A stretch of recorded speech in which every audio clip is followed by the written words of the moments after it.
रज़िया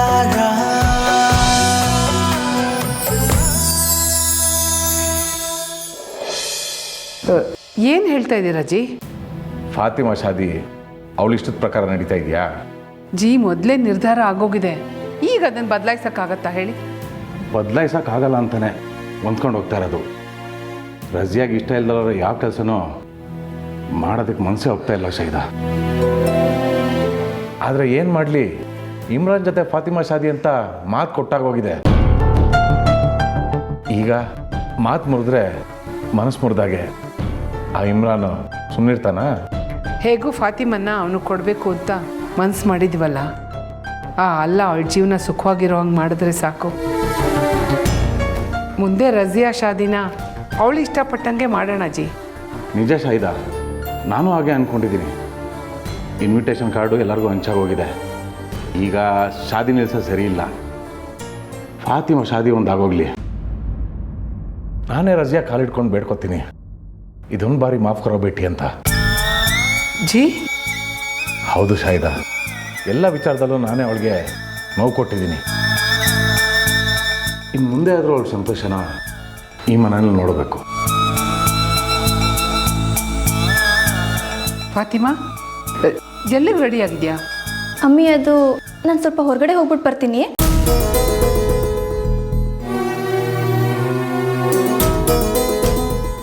ಹೊರಗಡೆನಾ? ಯಾಕೆ ಫಾತಿಮಾ? ಪಾರ್ವತಿನ ನೋಡ್ಬೇಕಿತ್ತು ಅಬ್ಬಾ. ಶಾದಿ ಹತ್ರ ಇರುವಾಗ ಹೆಣ್ಮಕ್ಳು ಹೊರಗೆ ಹೋಗೋದನ್ನ ನಮ್ಮ ಸಂಪ್ರದಾಯ ಒಪ್ಪಲ್ಲ ಫಾತಿಮಾ. ಹಾಗಂತ ಮನೇಲೆ ಗುಮ್ಮಂತರ ಕೂತ್ಕೊಳ್ಳೋಕ್ಕಾಗತ್ತಾ? ಅಲ್ಲ ಬೇಟಿ, ಪಾರ್ವತಿ ನೀನು ನೋಡೋಕ್ಕೆ ಅಲ್ಲಿಗೆ ಏನಕ್ಕೆ ಹೋಗ್ಬೇಕು? ತಡಿ, ನಾನೇ ಅವಳನ್ನ ಇಲ್ಲಿ ಕರಿತೀನಿ. ಬೇಡ ಅಬ್ಬಾ, ನಾನು ಅವಳು ಬೇರೆ ಎಲ್ಲೋ ಹೋಗ್ಬೇಕು.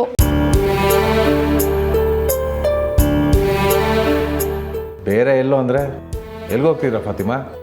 ಸರಿಯಾಗಿ ಹೇಳ್ಬಿಟ್ಟು ಹೋಗು. ಫಾತಿಮಾ, ಎಲ್ಲಿಗೂ ಹೋಗೋದು ಬೇಡ, ಸುಮ್ಮನೆ ಒಳಗೆ ನಡಿ. ಇಲ್ಲ ಅಮ್ಮಿ, ಶಾದಿಗೆ ನಾನು ಮೆಹಂದಿ ಹಾಕೋಬೇಕು. ಪಾರ್ವತಿ ನನಗೆ ಗೊತ್ತು, ಚೆನ್ನಾಗಿ ಹಾಕೊಡ್ತೀನಿ ಬಾ ಅಂತ ಹೇಳಿದಾಳೆ. ಮೆಹಂದಿ ಹಾಕಿಸ್ಕೊಳಕ್ಕೆ ಪಾರ್ವತಿ ಹತ್ರ ಯಾಕೆ ಹೋಗ್ಬೇಕು? ನೀಲಿ ಮನೆ ಹಾಕ್ತಾಳಲ್ವಾ, ಅವಳಿಗೆ ಹೇಳಿದ್ರಾಯ್ತು. ಇಲ್ಲ ಅಮ್ಮಿ, ಪಾರ್ವತಿ ಅಷ್ಟು ಚೆನ್ನಾಗಿ ನೀನಿಮ್ಮ ಮೆಹಂದಿ ಹಾಕಲ್ಲ. ಅದರಲ್ಲೂ ಪಾರ್ವತಿ ನಮ್ಗೆ ಎಷ್ಟೆಲ್ಲ ಹೆಲ್ಪ್ ಮಾಡಿದಾಳೆ.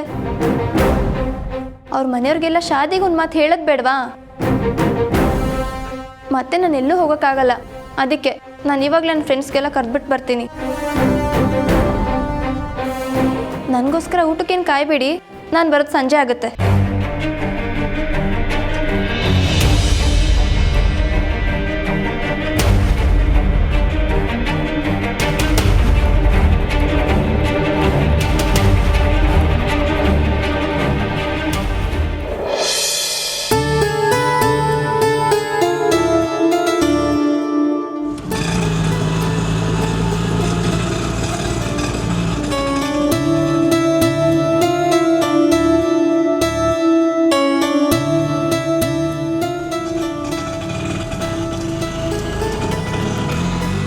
ರಜಿಯಾ, ಹೇಗಿದೆಯೇ?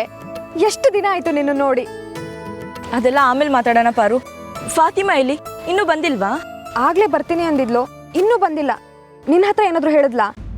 ನಾನು ಪಾರ್ವತಿ ಇಬ್ರು ನಿನಗಿಂತ ನಮ್ಮ ಮುಂಚೆ ಬಂದು ಕಾಯ್ತಿರ್ತೀವಿ ಅಂತ ಹೇಳಿದ್ಲು. ಹೌದಾ? ಸರಿ, ಹಾಗಾದ್ರೆ ಅವಳಿಗೆ ಫೋನ್ ಮಾಡ್ತೀನಿ ಇರು. ಬೇಡ ಪಾರು, ಹಬ್ಬ ಮನೇಲಿದ್ರೆ ಕೇಳಿಸ್ಕೊಂಡ್ರೆ ಸುಮ್ಮನೆ ತೊಂದರೆ ಆಗುತ್ತೆ ಅಲ್ವೇ? ಅರ್ಜೆಂಟಾಗಿ ನಮ್ಮಿಬ್ರನ್ನ ಇಲ್ಲಿಗೆ ಬರಕ್ಕೆ ಹೇಳಿದೆ. ನಾಳೆನೇ ಇಮ್ರಾನ್ ಜೊತೆ ಮದುವೆ ಅಂತ ಹೇಳ್ತಿದ್ಯಾ? ಏನೇ ಇದೆಲ್ಲ? ನನಗಂತೂ ಒಂದು ಅರ್ಥ ಆಗ್ತಿಲ್ಲ. ಹೌದು ಕಣೆ, ನಾಳೆ ಇಮ್ರಾನ್ ಜೊತೆ ನನ್ನ ಶಾದಿ, ಸರಿನಾ?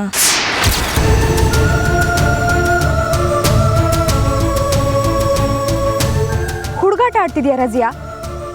ಆ ಇಮ್ರಾನ್ ಬಗ್ಗೆ ನಿನ್ಗೆಲ್ಲ ಗೊತ್ತಿದ್ದು ಅವನನ್ನ ಮದುವೆ ಆಗ್ತೀಯಾ? ಇಲ್ಲ ಅಂದರೆ ಅವನಿಂದ ಫಾತಿಮಾನ್ ಜೀವನ ಹಾಳಾಗಲ್ವೇನೆ? ನನ್ನ ಕಣ್ಣು ಮುಂದೆನೇ ಅವಳ ಜೀವನ ಹಾಳಾಗೋದನ್ನ ನಾನು ನೋಡಿಕೊಂಡು ಸುಮ್ಮನೆ ಇರಬೇಕಾ? ನಿನ್ನ ಜೀವನ ಹಾಳು ಮಾಡ್ಕೊಳ್ಳೋದಕ್ಕೆ ರೆಡಿ ಇದೆಯಾ? ನನಗೆ ನನ್ನ ಜೀವನಕ್ಕಿಂತ ಫಾತಿಮಾನ್ ಜೀವನನೇ ಇಂಪಾರ್ಟೆಂಟು ಪಾರು. ಏನೇನೋ ಮಾತಾಡಬೇಡ ಕಣೆ. ನೀನು ಇಮ್ರಾನ್ನ ಮದುವೆ ಆದರೆ ನಿನ್ನ ಜೀವನ ಮಾತ್ರ ಅಲ್ಲ, ನಿನ್ನನ್ನು ನಂಬ್ಕೊಂಡಿರೋ ರಾಮ್ ಜೀವನನೂ ಹಾಳಾಗುತ್ತೆ. ರಾಮಗೆ ನಾನು ಎಲ್ಲ ವಿಷಯನೂ ಹೇಳಿದ್ದೀನಿ. ಅವ್ರು ನನಗೆ ಒಪ್ಪಿಗೆ ಇದೆ ಅಂತಾನೆ ಹೇಳಿದ್ದಾರೆ.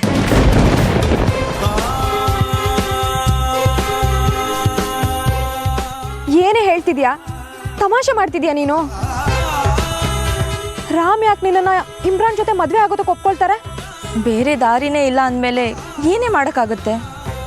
ನನಗಂತೂ ನೀನು ಏನು ಮಾಡ್ತಿದ್ಯಾ, ಮುಂದೆ ಏನು ಮಾಡಕ್ಕೆ ಹೊರಟಿದ್ಯಾ ಒಂದು ಅರ್ಥ ಆಗ್ತಿಲ್ಲ. ಫಾತಿಮಾ ಬರಲಿ, ನನಗೆಲ್ಲನೂ ತಿಳಿಸಿ ಹೇಳ್ತೀನಿ. ಅವಳು ಬರೋದಕ್ಕೆ ಇನ್ನೂ ಎಷ್ಟೊತ್ತಾಗುತ್ತೇನೋ. ಅಂಕಲ್ ಬೇರೆ ಅವಳನ್ನೆಲ್ಲೂ ಹೊರಗಡೆ ಕಳಿಸಲ್ಲ ಅಂತ ಹೇಳ್ತಿದ್ರು. ಇಲ್ಲ, ಇವತ್ತು ಅವಳು ಬಂದೇ ಬರ್ತಾಳೆ. ಹೇಗಾದರೂ ಮಾಡಿ ಬಾ ಅಂತ ಹೇಳಿದ್ದೀನಿ. ಅಲ್ವೇ, ನೀನು ಮನೆಗೆ ಬಂದಿರೋ ವಿಷಯ ನನಗೆ ಯಾಕೆ ಹೇಳಲಿಲ್ಲ? ಫಾತಿಮಾನಿಂದ ನನಗೆ ವಿಷಯ ಗೊತ್ತಾಯಿತು. ಹೇಳಕ್ಕೆ ನನ್ನ ಹತ್ರ ಎಲ್ಲೇ ಟೈಮ್ ಇತ್ತು? ಅರ್ಜೆಂಟಲ್ಲಿ ಬಂದು ಅರ್ಜೆಂಟಲ್ಲಿ ಹೋಗಿದ್ದೀನಿ. ಈಗ ನಾನು ಎಂಥ ಪರಿಸ್ಥಿತಿಲಿ ಸಿಕ್ಕಾಕೊಂಡಿದ್ದೀನಿ ಅಂದರೆ ಎಲ್ಲ ಕಡೆಯಿಂದನೂ ನನಗೆ ಬೀಳ್ತಿದೆ ಕಣೆ. ಈ ಕಡೆ ಅಬ್ಬ ಇಮ್ರಾನ್ ಜೊತೆ ಫಾತಿಮಾನ್ ಶಾದಿನ ಏರ್ಪಾಡು ಮಾಡಿದ್ದಾರೆ. ಆ ಇಮ್ರಾನ್ ನೋಡಿದ್ರೆ ನನ್ನೇ ಶಾದಿ ಆಗ್ತೀನಿ ಅಂತ ಹಿಂದೆ ಬಿದ್ದಿದ್ದಾನೆ. ರಾಮ್ ಮನೇಲಿ ದಿನಾ ಒಂದು ನೆಪ ಹೇಳಿ ಕಣ್ ತಪ್ಪಿಸಿ ಬರಬೇಕು ಅಂದರೆ ಎಷ್ಟು ಕಷ್ಟ ಗೊತ್ತಾ? ನನ್ನ ಸಂಕಟ ನನಗೆ ಮಾತ್ರ ಗೊತ್ತು ಬಿಡು. ನಾಳೆಯಿಂದ ಅದೆಲ್ಲ ಏನೂ ಇರಲ್ಲ ಬಿಡು.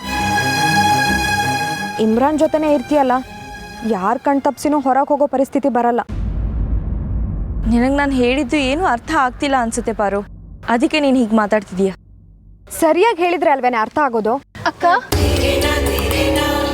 ಫಾತಿಮಾ ಯಾಕೆ ಇಷ್ಟೊಂದು ಲೇಟು? ನಾನು ಪಾರು ಆವಾಗಿಂದ ನಿನಗೋಸ್ಕರ ವೇಟ್ ಮಾಡ್ತಾ ಇದ್ದೀವಿ.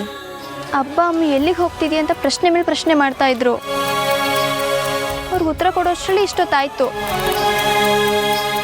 ಸರಿ, ನಾನು ಬಂದಿರೋ ವಿಷಯ ಅವ್ರಿಗೇನು ಗೊತ್ತಾಗಿಲ್ಲ ತಾನೇ?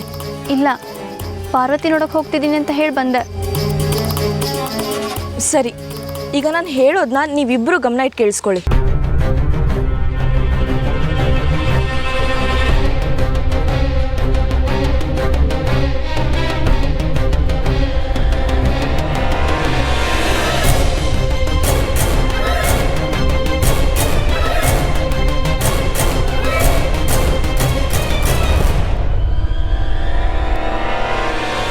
ನೋಡು ಫಾತಿಮಾ, ನೀನು ಮಾತ್ರ ತುಂಬ ಎಚ್ಚರಿಕೆಯಿಂದ ಇರು. ರಾಮಕ್ಕೆ ಕಾಲ್ ಮಾಡ್ತಾ ಇರು. ಅವ್ರೇನು ಹೇಳ್ತಾರೋ ಅದನ್ನೇ ಮಾಡು, ಓಕೆನಾ? ಪಾರು, ನೀನು ರಾಮ್ ಜೊತೆ ಕಾಂಟ್ಯಾಕ್ಟಲ್ಲೇ ಇರು. ಅಲ್ವೇ, ನೀನು ಇಮ್ರಾನ್ ಜೊತೆ ಮದುವೆ ಆಗ್ತೀನಿ ಅಂತ ಹೇಳಿದ ಸುಳ್ಳ? ಸುಮ್ಮನೆ ಹೇಳ್ದೆ ಕಣೆ. ಅವನಂತವನ್ನ ಯಾರು ಶಾದಿ ಆಗ್ತಾರೆ? ಅವನು ಮಾಡಿರೋ ಗನಂದಾರಿ ಕೆಲಸ ಗೊತ್ತಾದ್ಮೇಲೂ ಅವ್ನು ಯಾವ ಹುಡುಗಿನೇ ಶಾದಿ ಆಗ್ತಾಳೆ? ಈಗ ನೀನು ಹೇಳಿರೋ ಪ್ಲಾನ್ ವರ್ಕೌಟ್ ಆಗುತ್ತೇನೆ? ನೀವೆಲ್ಲ ಸಪೋರ್ಟ್ ಮಾಡಿದ್ರೆ ಹಾಗೆ ಆಗುತ್ತೆ ಪಾರು. ಇಲ್ಲ ಅಕ್ಕ, ನಂಗೆ ಯಾಕೋ ಇದು ನಡೆಯಲ್ಲ ಅನ್ಸುತ್ತೆ.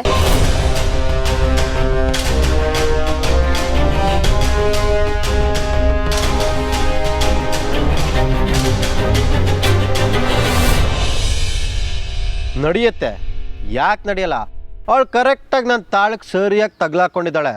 ತಪ್ಪಿಸ್ಕೊಳಕ್ಕೆ ಚಾನ್ಸೇ ಇಲ್ಲ. ಅಲ್ಲ ಬೈ, ಅವಳಿನ್ನೂ ಬಂದೇ ಇಲ್ಲ, ಆಗಲೇ ಇಷ್ಟೊಂದು ಓವರ್ ಕಾನ್ಫಿಡೆನ್ಸ್ ಆಗಿ ಮಾತಾಡ್ತಿದ್ದೀರಾ? ಲೇ, ಬರ್ದೆ ಎಲ್ಲಿಗೋ ಹೋಗ್ತಾಳೆ. ಅವಳು ಬಂದಿಲ್ಲ ಅಂದರೆ ಏನಾಗುತ್ತೆ ಅಂತ ಅವಳು ಚೆನ್ನಾಗಿ ಗೊತ್ತು. ಅವಳು ತಂಗಿ ಲೈಫು ಹಾಳಾಗೋಗುತ್ತೆ. ಬಂದೇ ಬರ್ತಾಳೆ. ಬಾಯ್, ನೀವು ಕಂತ್ರಿ ಆದರೆ ಅವಳು ಛತ್ರಿ. ಮೊದಲೇ ಅವಳು ನಿಮಗೆ ಸೂಸೈಡ್ ಮಾಡ್ಕೊತೀನಿ ಅಂತ ಭಯ ಹೊಡಿಸಿದ್ದಾರೆ. ಏನಾದರೂ ಹೆಚ್ಚು ಕಮ್ಮಿ ಆದರೆ ನಿಮ್ಮ ಜೊತೆ ನಾವು ಕೂಡ ಕಮ್ಮಿ ಎಣಿಸ್ಬೇಕಾಗುತ್ತೆ. ಹುಷಾರು ಬಾಯ್.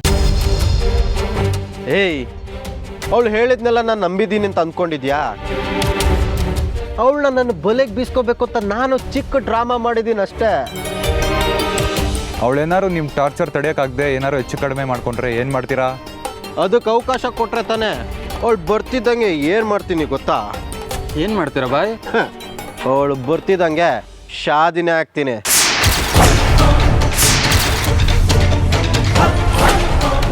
ಶಾದಿ ನಾಳೆ ತಾನೇ ನೀವು ಶಾದಿ ಅಂತ ಹೇಳಿದ್ದು? ಸಾರಿ ದೋಸ್ತ್, ನಾಳೆ ಅಲ್ಲ, ಇವತ್ತೇ, ಈಗಲೇ, ಇಲ್ಲೇ ರಜಿಯಾ ಬರ್ತಿದ್ದಾಗೆ ನನ್ನ ಅವಳ ಶಾದಿ. ಬೈ, ತಪ್ಪು ಮಾಡ್ತಾ ಇದ್ದೀರಾ. ಮನೇಲಿ ಯಾರಿಗೂ ಗೊತ್ತಾಗ್ದಾಗೆ ಹೇಗೆ ಶಾದಿ ಮಾಡ್ಕೋತೀರಾ? ಅಯ್ಯೋ ಮಂಕೆ, ಶಾದಿ ಅಂದರೆ ಆ ಥರ ಶಾದಿ ಎಲ್ಲ ಕಣೋ. ಮತ್ತೆ ಅವಳಿಗೆ ಬಂದ್ಲು ಅಂತ ಇಟ್ಕೋ, ಬಂದ್ಮೇಲೆ ಒಂದು ಕತೆ ಹೊಡಿತಾಳೆ, ನಾಳೆ ಶಾದಿ ಟೈಮಿಗೆ ಕರೆಕ್ಟಾಗಿ ಬರ್ತೀನಿ ಅಂತ. ಆಗ ನಾನು ಏನು ಮಾಡ್ತೀನಿ ಹೇಳು? ಏನು ಮಾಡ್ತೀರಾ ಬೈ? ನಾಳೆವರೆಗೂ ಕಾಯಕ್ಕಾಗಲ್ಲ, ಇವತ್ತೇ ಶಾದಿ ಆಗಬೇಕು ಅಂತ ಎಳ್ಕೊಂಡೋಗಿ ಕಟ್ಟಾಕ್ತೀನಿ. ನಾಳೆ ಶಾದಿ ಆಗೋವರೆಗೂ ಅವಳು ಕೈ ಕಟ್ಟು ಬಿಚ್ಚಲ್ಲ ನಾನು. ಬೇಡ ಬೈ, ಇದು ಯಾಕೋ ತುಂಬ ದೊಡ್ಡ ಸಮಸ್ಯೆ ಆಗೋ ಥರ ಇದೆ. ಅವ್ರ ಮನೇಲಿ ಏನಾದ್ರು ಗೊತ್ತಾದರೆ ಅಷ್ಟೇ ನಮ್ಮ ಕತೆ. ಲೇ ಮಂಕೆ, ಅದವಳಿಗೆ ಗೊತ್ತಾದ್ರೆ ತಾನೇ. ಇಮ್ರಾನ್ ಬಾಯ್ ತಲೆ ಓಡಿಸ್ದೆ ಯಾವ ಕೆಲಸನೂ ಮಾಡೋದಿಲ್ಲ. ಅವಳು ಶೇರ್ ಆದರೆ ನಾನು ಚೀತಾ, ಅವಳಿಗಿಂತ ರನ್ನಿಂಗಲ್ಲಿ ಫಾಸ್ಟು. ಬಾಯ್, ಅವಳೇ ನಿಮ್ಮನ್ನು ನಾಳೆ ಶಾದಿ ಆಗ್ತೀನಿ ಅಂತ ಹೇಳಿದ್ಮೇಲೆ ಈ ಕಿಡ್ನಾಪ್ ಪ್ಲಾನ್ ಎಲ್ಲ ಯಾಕೆ? ಅವಳು ಬರ್ತಾಳೆ ಬಿಡಿ. ಬಿಡೋದಾ? ಬಿಟ್ರೆ ತಾನೇ ಅವಳು ತಪ್ಪಿಸ್ಕೊಳ್ಳೋದು. ಪದೇ ಪದೇ ಈ ಥರ ಬಿಟ್ಟಿದ್ದಕ್ಕೆ ಅವಳು ಡೇ ಬೈ ಡೇ ಪ್ಲ್ಯಾನ್ ಮಾಡ್ತಾ ಬಂದಿರೋದು. ಈ ಸಲ ಆ ಥರ ಆಗಕ್ಕೆ ಚಾನ್ಸೇ ಕೊಡಲ್ಲ. ಹೇಗೆ ಲಾಕ್ ಮಾಡ್ಕೋತೀನಿ, ನೀವೇ ನೋಡ್ತಾ ಇರಿ. ಬೈ, ನೀವು ಯಾಕೋ ದೊಡ್ಡ ತಪ್ಪು ಮಾಡ್ತಿದ್ದೀರಾ ಅನ್ಸುತ್ತೆ. ಪೊಲೀಸ್ ಕೇಸ್ ಅಂತ ಹೋದರೆ ಎಲ್ಲರೂ ಕಂಬಿ ಎಣಿಸ್ಬೇಕಾಗುತ್ತೆ ಬೈ. ಲೇ ಕಿತ್ತೋದನೆ, ನೀನು ನಿಜವಾಗ್ಲೂ ನನ್ನ ದೋಸ್ತೇನು? ಅಲ್ಲ, ದೋಸ್ತು ಶಾದಿಲಿ ಏನು ಮಾತಾಡ್ತಿದ್ಯಾ? ನಮ್ಮ ಜನ ಅಂತ ನಿಮ್ಮನ್ನೆಲ್ಲ ಕರ್ಕೊಂಡು ನನ್ನ ಜೊತೆ ಓಡಾಡ್ತಿದ್ದೀವಿ ನೋಡು. ನಾನು ಚಪ್ಪಲಿ ತಗೊಂಡು ನಾನೇ ಹೊಡ್ಕೋಬೇಕು. ಹಾಗಲ್ಲ ಬಾಯ್, ಮೊದಲೇ ಎಡವಡ್ ಕೆಲಸ ಮಾಡೋಕೆ ಹೋಗ್ತಾ ಇರೋದು. ನಮ್ಮ ಟೈಮ್ ಬೇರೆ ಸರಿ ಇಲ್ಲ. ಏನೋ ಮಾಡೋಕ್ಕೋಗಿ ಏನೋ ಆದರೆ ಅಂತ ಭಯ. ನೋಡ್ರ, ಈ ಇಮ್ರಾನ್ ನಮ್ದವ್ರಿಗೆ ಯಾವತ್ತೂ ಮೋಸ ಮಾಡಲ್ಲ. ನನ್ನ ನಂಬಿದ್ದೀರಿ ಅಂದಮೇಲೆ ನಾನು ಹೇಳ್ದಷ್ಟು ಮಾಡಿ ಸಾಕು. ನಿಮಗೆ ನಾಳೆ ಗುಂಡು ತುಂಡು ಭರ್ಜರಿ ಪಾರ್ಟಿ ರೆಡಿ ಆಗಿರುತ್ತೆ. ಆಯ್ತು ಬೈ, ಇವಾಗ ನಾನು ಏನು ಮಾಡಬೇಕು ಅಂತ ಹೇಳಿ. ನೋಡು, ರಜ್ಯಾ ಇಲ್ಲಿಗೆ ಬಂದು ನಾಳೆ ಶಾದಿ ಎಲ್ಲಿ ಏನು ಅಂತ ಡೀಟೇಲ್ ಆಗಿ ಹೇಳ್ತಾಳೆ. ಆಮೇಲೆ ನೀವಿಬ್ರು ಏನು ಮಾಡಬೇಕು ಅಂದರೆ,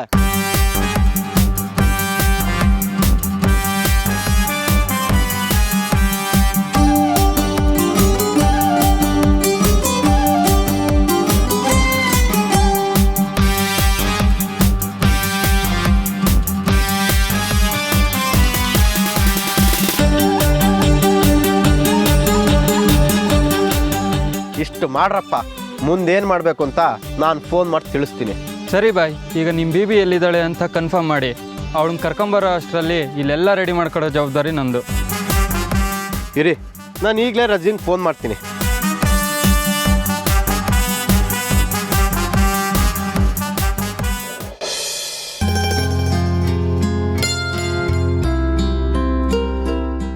ಏನೇ ಆದರೂ ನಾನು ನಿಮ್ಮ ಜೊತೆ ಇರ್ತೀನಿ. ಆದರೆ ಅವ್ರ ಕಣ್ಣಲ್ಲಿ ನೀರು ಬರ್ದಿರೋ ಥರ ನೋಡ್ಕೊಳ್ಳೋ ಜವಾಬ್ದಾರಿ ನಿಮ್ಮದು.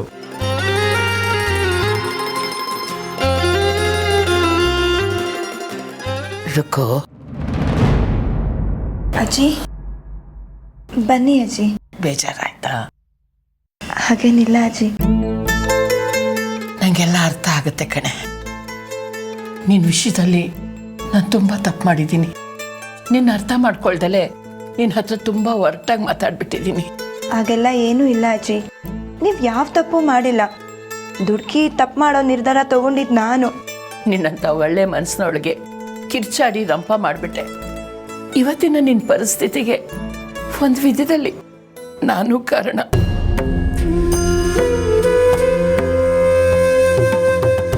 ನೋಡು ರುಕ್ಕು, ಗೆದ್ದಿರೋ ಕತೆ ಕೇಳಿದಾಗ ಛಲ ಮೂಡುತ್ತೆ. ಆದರೆ ಸೋಲಲ್ಲೇ ಜೀವನ ಇರೋದು.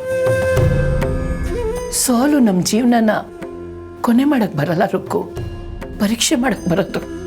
ಗೆದ್ದಾಗ ಮಾತ್ರ ನಾವು ಗುರಿ ಮುಟ್ಟಕ್ಕೆ ಸಾಧ್ಯ.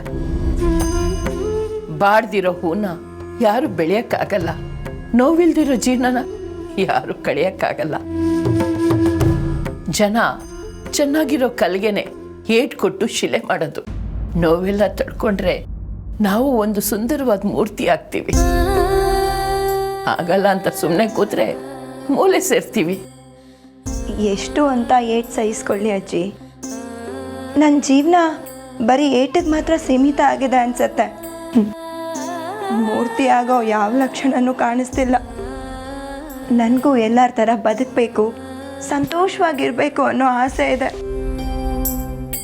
ಆದರೆ ಒಬ್ರೊಬ್ರು ನೋಡೋ ರೀತಿ, ಆಡೋ ಮಾತು ಕೇಳಿದ್ರೆ ಯಾಕಾದ್ರೂ ಹೆಣ್ಣಾಗುಟ್ಟಿದ್ದೀನೋ ಅಂತ ಅನ್ಸುತ್ತೆ ಅಜ್ಜಿ. ಇಂಥ ಜೀವನ ದೇವ್ರು ಯಾಕಾದ್ರೂ ನನಗೆ ಕೊಟ್ನೋ ಅನ್ಸುತ್ತೆ.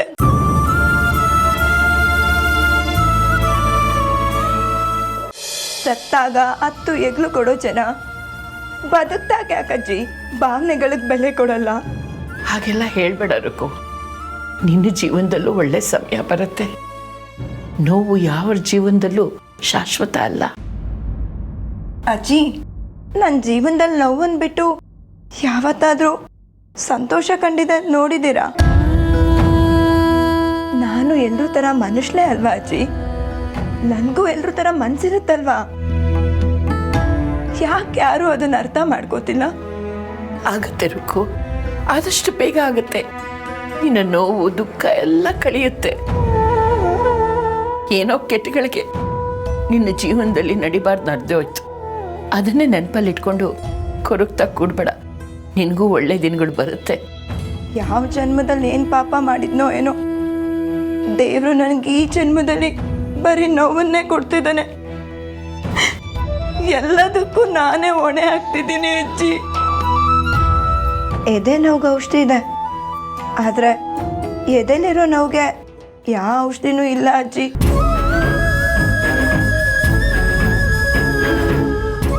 ನನ್ನ ಹಣೆ ಬರ ಸರಿ ಇಲ್ಲ ಅಂದರೆ ಅದಕ್ಕೆ ನಾನೇ ಗಜ್ಜಿ ಹೊಣೆ ಹಾಕ್ತೀನಿ. ನಾನೇನಾದರೂ ಆ ದೇವ್ರ ಹತ್ರ ನನ್ನ ಹಣೆ ಬರ ಹೀಗೆ ಬರಿ ಅಂತ ಕೇಳ್ಕೊಂಡು ಬಂದಿದ್ದೀನ? ಯಾರು ಯಾರ ಹಣೆ ಬರನು ಕೇಳ್ಕೊಂಡು ಭೂಮಿಗೆ ಬರಲ್ಲ ರುಕ್ಕು. ಹಾಗೇನಾದ್ರು ಬರೋ ಹಾಗಿದ್ದಿದ್ರೆ ಯಾರ ಜೀವನದಲ್ಲೂ ನೋವು ಕಷ್ಟ ಅನ್ನೋದು ಇರ್ತಾನೆ ಇರಲಿಲ್ಲ. ಎಲ್ಲರೂ ಅವ್ರಿಷ್ಟಕ್ಕೆ ಬಂದ ಹಾಗೆ ಹಣೆ ಬರಹನ ಬರ್ಸ್ಕೊಂಡು ಬರೋರು. ಅದಕ್ಕೆ ದೇವ್ರನ್ನ ಎಲ್ಲರೂ ಕಲೆಗಾರ ಅಂತ ಕರೆಯೋದು. ಯಾರಿಗೆ ಏನು ಕೊಡಬೇಕೋ ಅದನ್ನೇ ಅವನು ಕೊಡ್ತಾನೆ. ನಾವು ನಮ್ಮದು ಅಂತ ಎಷ್ಟೇ ಜಬ್ಬ ಕೊಚ್ಕೊಂಡ್ರು ನಮ್ಮ ಪಾಲಿಗೆ ಏನಿರುತ್ತೋ ಅಷ್ಟೇ ನಮಗೆ ಸಿಗುತ್ತೆ. ನಮ್ದಲ್ದೇ ಇರೋದು ಕಣ್ಣೆದ್ರಿಗಿದ್ರೂ ನಮಗೆ ಸಿಗಲ್ಲ. ಮನುಷ್ಯ ತನ್ನಿಷ್ಟ ಬಂದಾಗೆ ಹಾಳೆಲ್ಲಿ ಬರಬಹುದೇ ಹೊರತು ಹಣೆ ಬರನಲ್ಲ. ಅದನ್ನ ಆ ದೇವ್ರು ಬಿಟ್ರೆ ಬೇರೆ ಯಾರೂ ಬರೆಯೋದಕ್ಕಾಗಲ್ಲ. ಅವನು ಬರ್ದಿರೋದನ್ನ ಬದಲಾಯಿಸಕ್ಕೆ ಯಾರಿಂದನೂ ಸಾಧ್ಯ ಇಲ್ಲ. ನೋಡು, ನಿನ್ನ ಜೀವನ ಹೀಗಾಯ್ತಲ್ಲ ಅಂತ ಕೊರಗ್ತಾ ಕೊಡ್ಬೇಡ. ನಿನ್ನ ಆಸೆ ಈಡೇರುತ್ತೆ. ನೀನು ಎಲ್ಲರೂ ಥರ ನಗ್ನಗ್ತಾ ಇರ್ತೀಯ. ಅಜ್ಜಿ, ಹೌದು ಕಣೆ.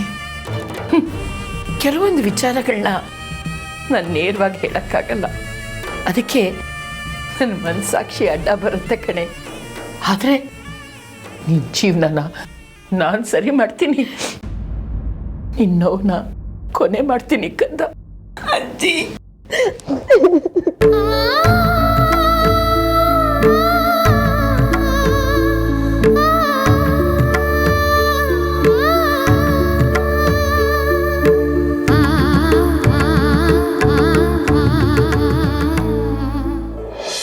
ಯಾಕೆ ನಡೆಯಲ್ಲ? ಇದು ಬಿಟ್ರೆ ಮತ್ತೇನೇ ಮಾಡೋಕ್ಕಾಗುತ್ತೆ? ಅವನಿಗೆ ಗೊತ್ತಾದ್ರೆ ಸುಮ್ಮನೆ ಇರ್ತಾನೆ ಅನ್ಕೊಂಡ್ಯಾ? ನಿನ್ನ ಇಬ್ಬರನ್ನೂ ಸುಮ್ಮನೆ ಬಿಡಲ್ಲ. ನೀನೇನೋ ತಪ್ಪಿಸ್ಕೋಬೋದು, ಆದರೆ ನಾನು ಅಬ್ಬ ಅಮ್ಮಿ ಅವನ ಹತ್ರ ಏನು ಮಾಡೋಕ್ಕಾಗಲ್ಲ ಫಾತಿಮಾ. ನೀನು ಧೈರ್ಯವಾಗಿರು, ನಾನು ನಿಮ್ಮ ಜೊತೆನೇ ಇರ್ತೀನಿ. ಇರ್ತೀಯಾ? ಎಷ್ಟು ದಿನ ಇರ್ತೀಯ ಅಂತ ನೋಡಿಲ್ವಾ? ಯಾಕೆ ಫಾತಿಮಾ, ಏನಾಯ್ತು? ರಜೆಯಾಗಿ ಯಾಕೆ ಹೀಗೆ ಮಾತಾಡ್ತಿದ್ಯಾ? ಮತ್ತೆ ಎಂತ ಕೆಲಸ ಮಾಡಕ್ಕೆ ಹೊರಟಿದ್ರು ನೋಡು ಪಾರ್ವತಿ. ಗೊತ್ತಿದ್ದು ಹಾವಿನತ್ತು ಕೈಯಕ್ಕೆ ಕೊಟ್ಟಿದ್ದಾಳೆ. ಈಗ ಇದನ್ನ ಬಿಟ್ಟರೆ ಬಚಾವ್ ಆಗೋಕೆ ನಮ್ಮ ಹತ್ರ ಬೇರೆ ಪ್ಲ್ಯಾನ್ ಇಲ್ಲ ಫಾತಿಮಾ. ನನಗೆ ಈ ಪ್ಲಾನ್ ವರ್ಕ್ ಆಗುತ್ತೆ ಅಂತ ಯಾವ ನಂಬಿಕೆನೂ ಇಲ್ಲ ಅಕ್ಕ. ಮೊದಲಿನ ಥರನೇ ಇಮ್ರಾನ್ ನಮ್ಮೆಲ್ಲರೂ ರಕ್ತನ ಜಿಗಿಣೆ ಥರ ಹೀರ್ತಿರ್ತಾನೆ. ಇದಕ್ಕೆ ನಾನು ಸಪೋರ್ಟ್ ಮಾಡೋಕ್ಕಿಂತ ಇಮ್ರಾನ್ ಜೊತೆ ಶಾದಿ ಆಗೋದೇ ಒಳ್ಳೆಯದು.